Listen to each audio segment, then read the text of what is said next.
So this first example is a comic strip website where you can go and actually create your own Charlotte's Web comics.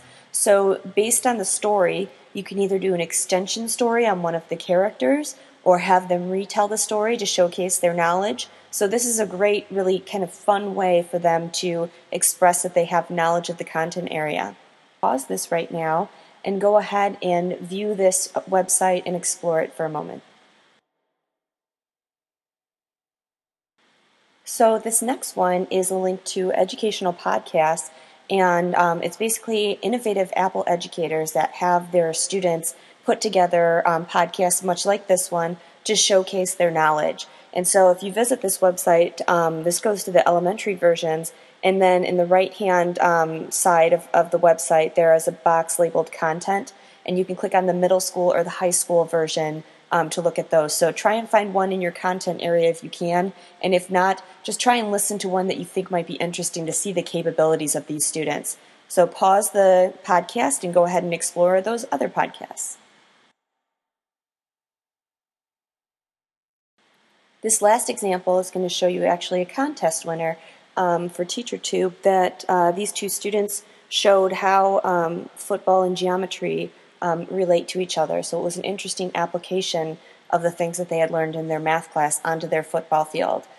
So click on this link and explore it and see what you think about how this is good for production type of tasks and how this might impact the students.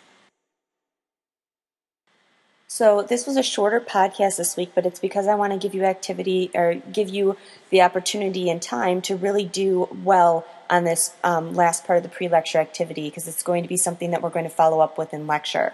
So what we're going to do is we have been assigned as your school, you've talked about a great theme, and your great theme is you really want to capture.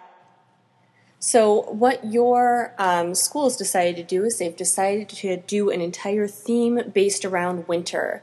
And so you have to try and come up with an idea in terms of a lesson that's going to focus on winter.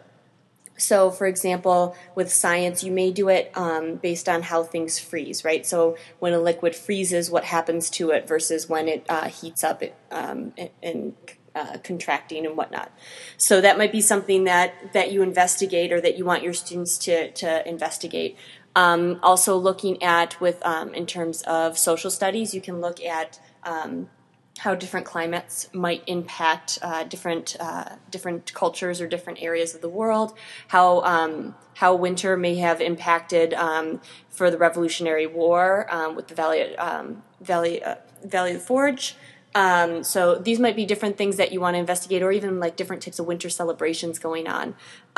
For foreign language, you can look at either doing winter words or doing winter, if there's a particular winter celebration that goes on within your culture, that might be something that you want to investigate. If we're looking at math, you may want to be looking at precipitation, or even looking maybe at the Olympics in terms of like the medals that different people have gotten in the Winter Olympics, if that's going on.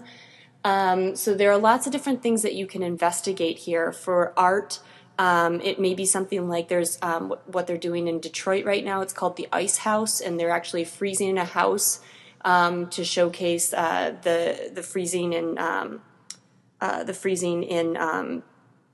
the housing market.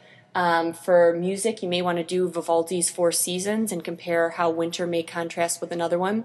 So what you're going to need to do is first come up with a topic or a standard that you want to teach, and you're going to answer that in the second question rather of your Google form. And then after you've done that, you're going to need to go out and find a link, so a website or a particular tool that is going to help you, a technology tool that is going to help you with this particular unit or with this particular idea. So go ahead and take some time and really find some great resources, because this is going to guide what you're going to do with your in-class workout for the production tools. So we will see you next week.